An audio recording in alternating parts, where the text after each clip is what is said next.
Hello, everybody. Welcome here to the Wine with Jimmy channel. Thank you for stopping by and investigating. Here, we give you everything to do with the world of wine, how to understand it with these wonderful in-depth presentations. Now, this is one of those presentations designed to help you really understand a specific area, and this is about New York State wine. So we are here opening a new chapter on New York State wine. And I've got 3 series to give you here for New York State. So we're going to talk about the introduction on this series. Series 2 will be about the Finger Lakes, which is the most important volumetrically and also quality-wise across the New York State. And then the excellent areas of Long Island and Hudson River, which are much smaller and also very, very good wine found there as well. So 3 series. So on this one, we are just a 2-parter. And both of these are actually available as free content on this world that you have tapped into in terms of YouTube and so on. If you have a comment, maybe you've been to New York State, you've left the Manhattan area and you've gone further afield, please let me know about your experiences with New York State wine, Long Island, Finger Lakes, or other parts, maybe all the way up to Lake Champlain, for example. So give us an idea. Maybe you've tried some wines. Maybe they are impressing you recently. There's some really great wines to be found from this state. And if you do have any questions as well, just pop it in the comment section below this video. Make sure you click like and subscribe whilst you're there as well. You can use the social media at the bottom of every slide as well. Okay, so let's get a bit of an introduction about where we are looking at to begin with. Now, we are New York State. So we are up in the northeast of the United States of America. And it is quite an oddly shaped state. You'll see here that everybody knows this area down here, which of course is New York City and Manhattan next to New Jersey, with the Long Island Fork stretching to the east from it. Possibly all that area there is the most famous area. But of course, we've got a whole state beyond New York City, going up the Hudson River, for example. So the Hudson River, Upper Hudson, towards the capital of Albany, just here. We've also got all the way up here on the border of Vermont, you have Champlain Valley, Lake Champlain, which produces very interesting wines. Going across to places like Syracuse and Rochester on Lake Ontario, which of course is the natural border to Canada, we do find the likes of Finger Lakes going over here to Niagara as well. So this is how the state looks. So we have bordering from loads of multiple other states, but also, of course, another country of Canada. So the Great Lakes and the St. Lawrence River to the north and west, all the way down to the Atlantic, of course. So we know that this is really a cool place. If you've been to New York City, you'll understand that it's quite a wet place. Once you head up upstate New York, so that's going up here to the Hudson, towards the Finger Lakes, 4 or 5 hour drive, you are looking at a cool climate in this area. But of course, as with all areas, there are different things that can impact climatically. That's why the Finger Lakes has quite a different climate in comparison to the Long Island, for example. New York is the 3rd largest producer of Vitis vinifera within the United States of America by volume. Now, often you'll hear people talk about this and they'll say, California's first, Oregon is second, and then you've got here New York State. You do have to sort of qualify it, because there are certain states that have significant production, but of non-Vitis vinifera. This could be anywhere from sort of Texas along the south towards Florida, for example. There are plenty of states. All the states produce wine, and a lot of them produce non-Vitis. But in the Vitis vinifera world, we are talking about California first, Oregon second, New York State in 3rd place. It is the largest producing state on the eastern seaboard, on the East Coast. So it does produce more than Virginia, for example, which is another fairly key state at producing wine, with a lot of history behind it with Jefferson and so on.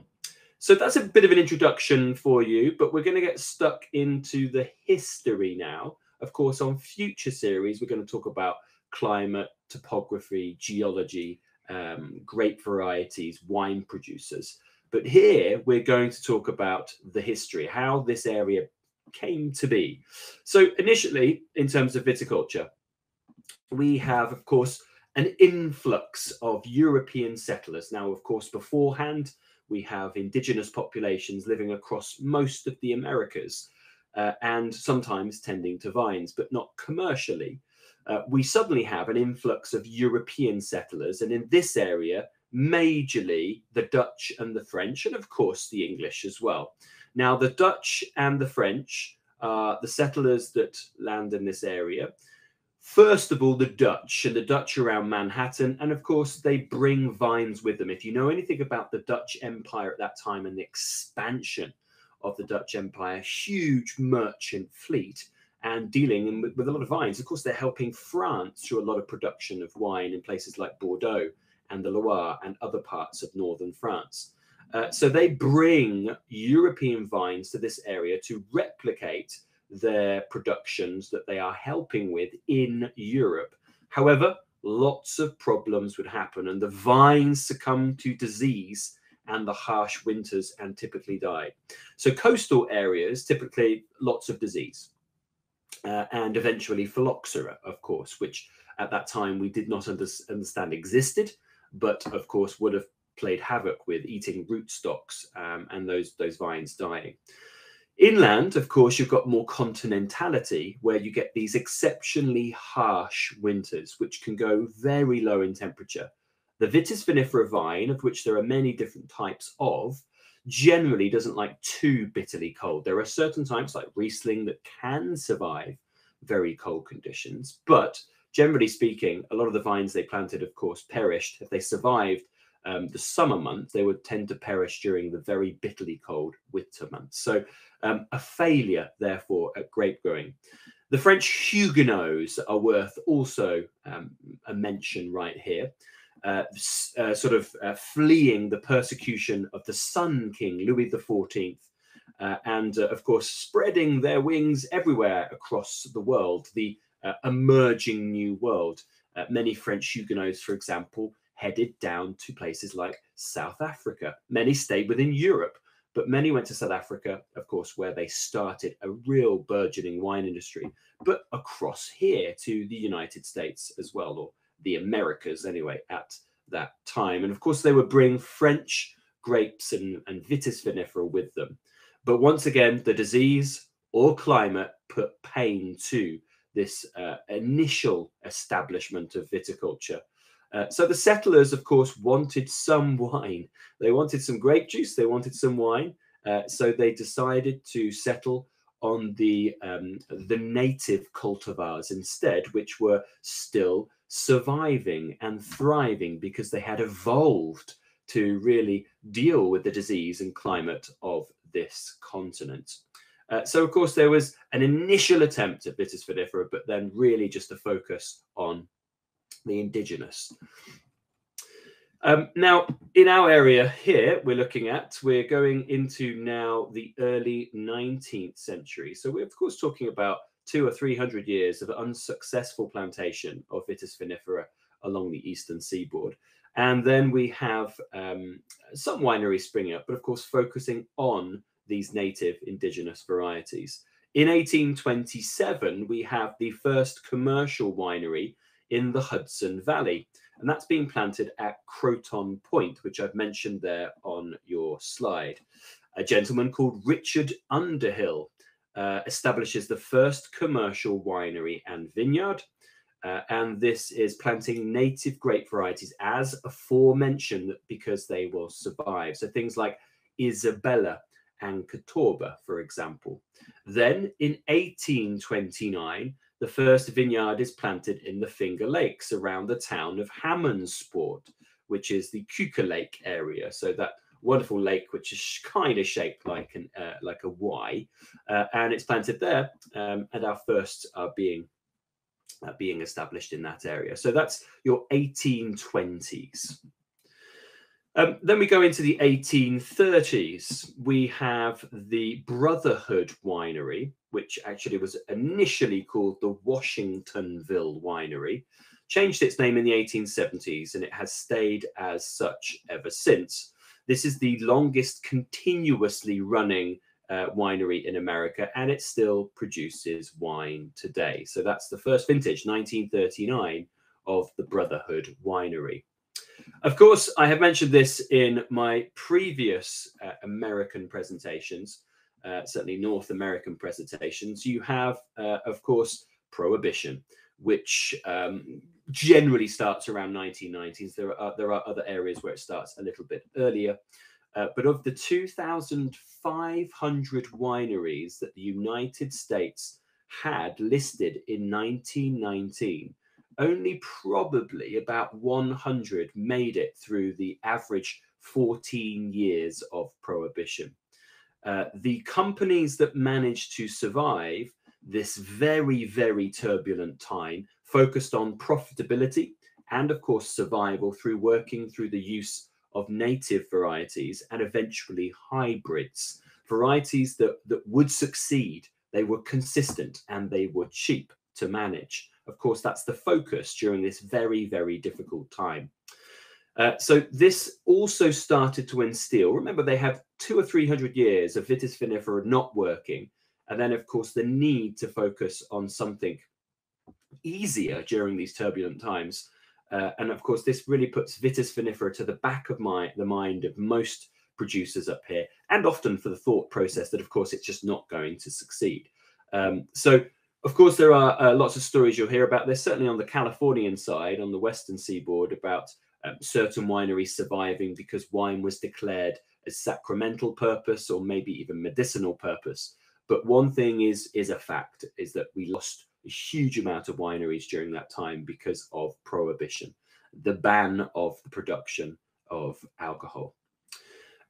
Now, moving into the repeal of Prohibition, so this happens around sort of 1933, we start to see, of course, suddenly an emerging market for alcohol once again.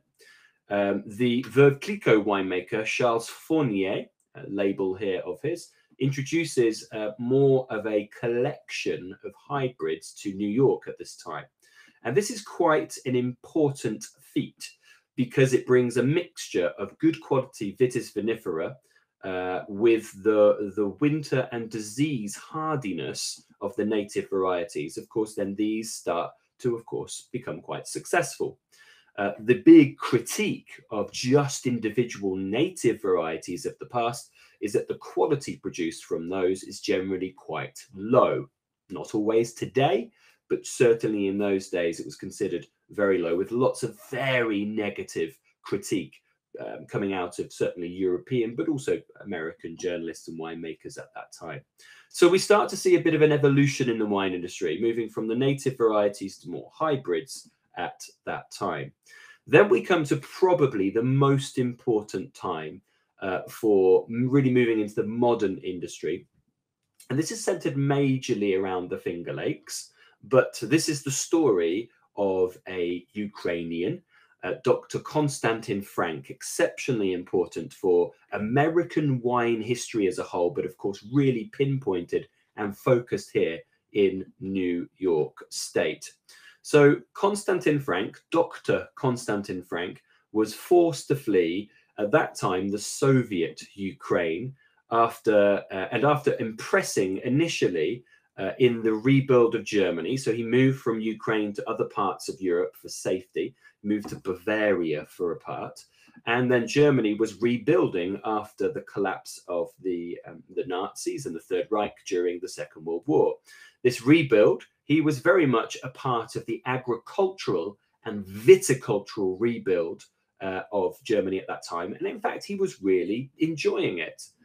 But he felt that the time, in that moment in time in post-war Germany, was too difficult for his ambition, but also his family to live in, because, of course, the amount of sanctions placed on Germany post-Second World War meant that, of course, there was huge inflation and, of course, spiraling out of control prices for goods and commodities and so on.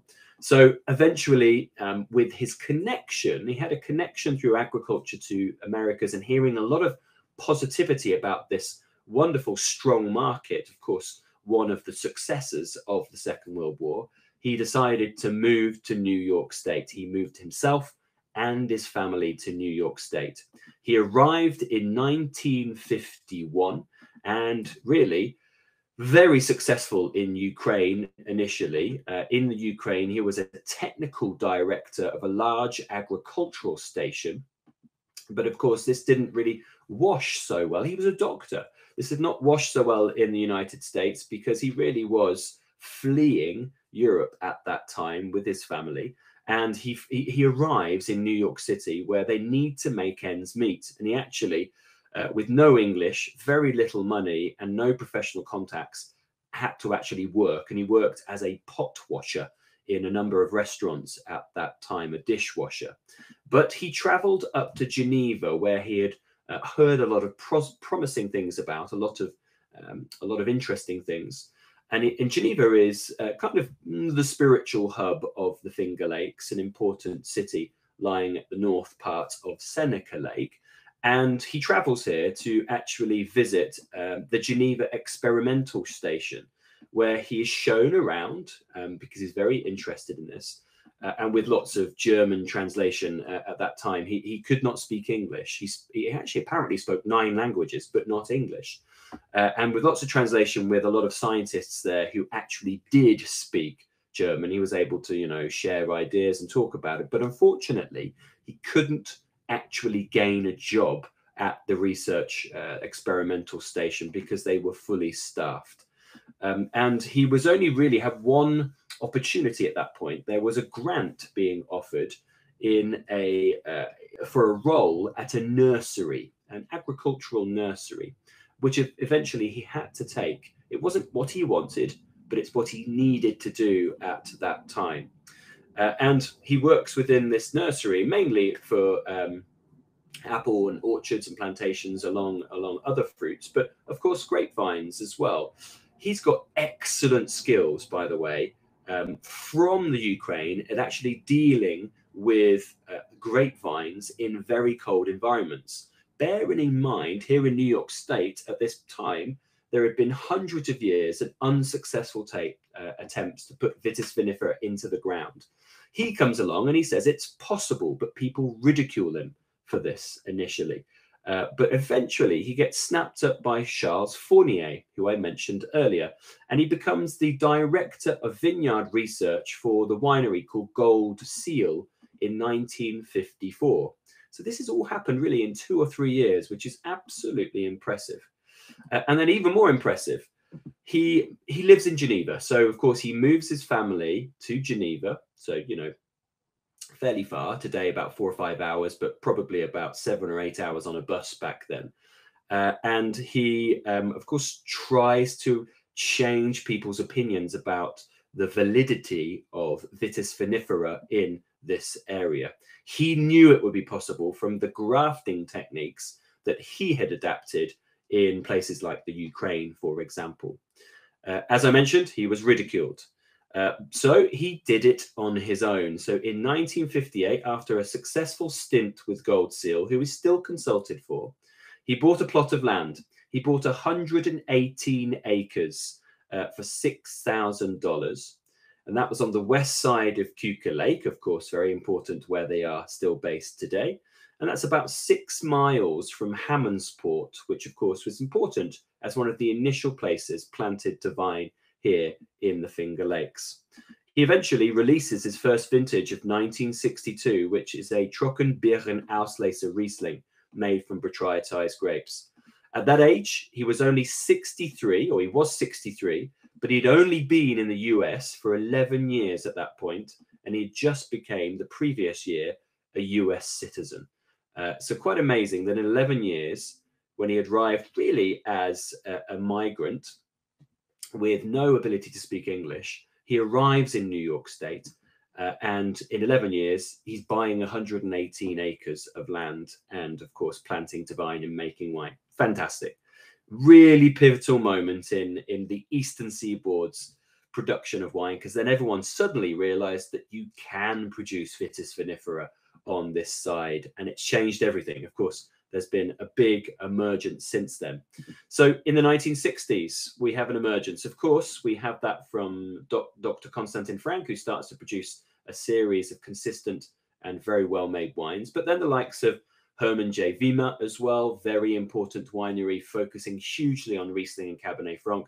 This is the original barn purchased for the winery of Hermann J. Wiemer in those days. And of course, suddenly the international wine world focused on the likes of New York State at last. So that is the 1960s. 1973. Now we are talking not just about the Finger Lakes, so we do need to mention, of course, Long Island as another important viticultural area. The Hargrave family plants the first Vitis vinifera vineyard in 1973 on the North Fork of the Long Island area. And then in the 1980s, we have the first AVAs, the American Viticultural Areas, being established in the state. So, of course, Hudson River region, Finger Lakes, Lake Erie, the Hamptons, North Fork, Seneca Lake, and also Cayuga Lake, which are a part of the Finger Lakes today. Then we come to the 1970s, a bit further on, 1976. Now, I know I just mentioned the AVAs being created in the 80s. So just a little step back for the Farm Winery Act of 1976.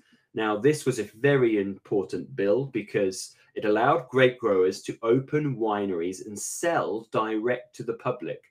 After, of course, this is a big step, many new wineries sprouted up, and they started producing a mixture of hybrids and indigenous and Vitis vinifera vines to suit demand suddenly. So we have a real outburst of vineyards, specifically actually in Long Island to begin with, because of its huge commercial ambition, but also the fact it's got proximity to New York City, Manhattan, for example. And that's just a map to show you the amount of vineyards that are found on the North Fork of Long Island. Okay, so that's the longer look at the history of New York State. I hope that you've enjoyed the little journey through history. Please, if you do have any questions, any comments, or any concerns, pop them in the comments section below this video. And let me know if you have been to somewhere like Dr. Konstantin Frank or Hermann J. Wiemer, for example, or a Long Island winery, maybe the Hudson River region. Maybe you've been somewhere, just let us know. Let us know about a wine that you'd like to try. Social media you can find at the bottom to contact us as well. Please do join me for part 2, another free video on the wine business of the New York State area. So until next time, see you again. Goodbye.